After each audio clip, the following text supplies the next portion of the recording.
Hi കൂട്ടുകാരെ, ഇന്ന് നമ്മൾ സംസാരിക്കാൻ പോകുന്നത് വളരെ അടിസ്ഥാനപരവും ഗൗരവമുള്ളതുമായ ഒരു ചോദ്യത്തെക്കുറിച്ചാണ്. തത്വശാസ്ത്രം ശാസ്ത്രമല്ല എന്ന് പലരും പറയാറുണ്ട്. പക്ഷേ ഇത് വെറും അഭിപ്രായമാണോ, അല്ലെങ്കിൽ മതവിശ്വാസം കൊണ്ടുള്ള വാദമാണോ, അതോ ശാസ്ത്രം തന്നെ അംഗീകരിക്കുന്ന മാനദണ്ഡങ്ങൾ ഉപയോഗിച്ച് ഇത് തെളിയിക്കാൻ കഴിയുമോ? ഇന്ന് ഈ വീഡിയോയിൽ ഞാൻ നിങ്ങളോട് ഒന്നും വിശ്വസിക്കാൻ ആവശ്യപ്പെടുന്നില്ല, ഒരു നിലപാടും മുൻകൂട്ടി സ്വീകരിക്കണമെന്നില്ല.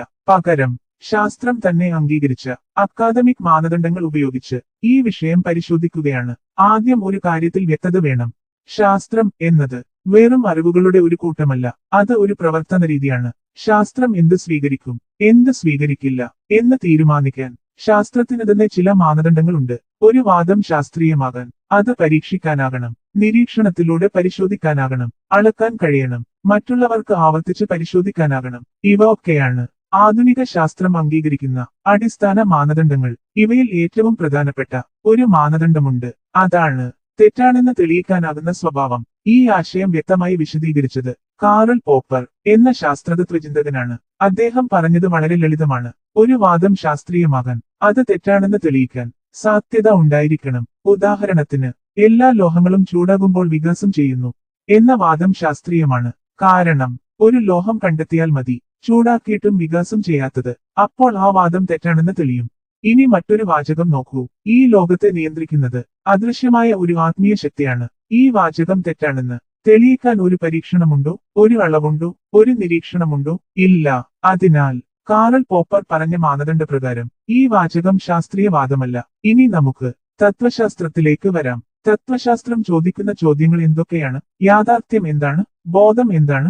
ദൈവമുണ്ടോ? നന്മയും തിന്മയും എവിടെ നിന്നാണ് ഉണ്ടാകുന്നത്? ഇവ വളരെ ആഴമുള്ള ചോദ്യങ്ങളാണ്. മനുഷ്യചിന്തയ്ക്ക് ഏറെ പ്രാധാന്യമുള്ളവയാണ്. പക്ഷേ ഇവയെ ലബോറട്ടറിയിൽ വെച്ച് പരീക്ഷിക്കാനാകുമോ? ഒരു ഉപകരണം ഉപയോഗിച്ച് ദൈവമുണ്ടോ ഇല്ലയോ എന്ന് അളക്കാനാകുമോ? ഒരേ പരീക്ഷണം ലോകത്തിന്റെ പല ഭാഗങ്ങളിലുള്ള ശാസ്ത്രജ്ഞർ ആവർത്തിച്ച് നടത്താനാകുമോ? ഇവക്കുള്ള ഉത്തരം വളരെ വ്യക്തമാണ്, ഇല്ല. ഇവിടെ ഒരു കാര്യം പ്രത്യേകം ശ്രദ്ധിക്കണം. നാം പറയുന്നത് ഇവ തെറ്റാണ് എന്നല്ല, ഇവ ശാസ്ത്രമല്ല എന്നത്രേ.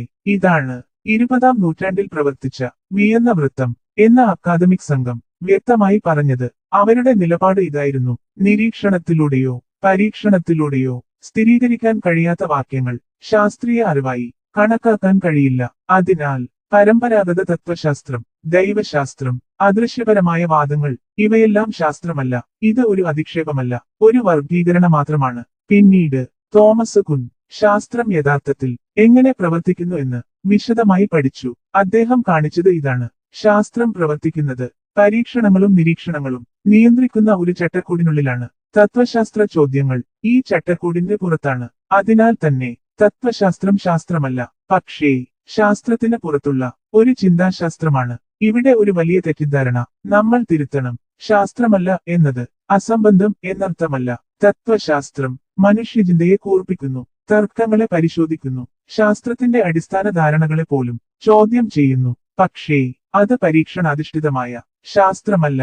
അവസാനം ശാസ്ത്രത്തിന്റെ സ്വന്തം മാനദണ്ഡങ്ങൾ ഉപയോഗിച്ചാൽ നമുക്ക് ഒരു നിഗമനത്തിലേക്ക് എത്താം. പരീക്ഷിക്കാനാകില്ല, തെറ്റാണെന്ന് തെളിയിക്കാനാകില്ല, അളക്കാനാകില്ല, ആവർത്തിക്കാൻ കഴിയില്ല. അതിനാൽ അക്കാദമിക് തലത്തിൽ ശാസ്ത്രീയമായി തത്വശാസ്ത്രം ശാസ്ത്രമല്ല. ഇത് ഒരു അഭിപ്രായമല്ല, ഒരു വിശ്വാസമല്ല, ഒരു വികാരപ്രകടനവും അല്ല.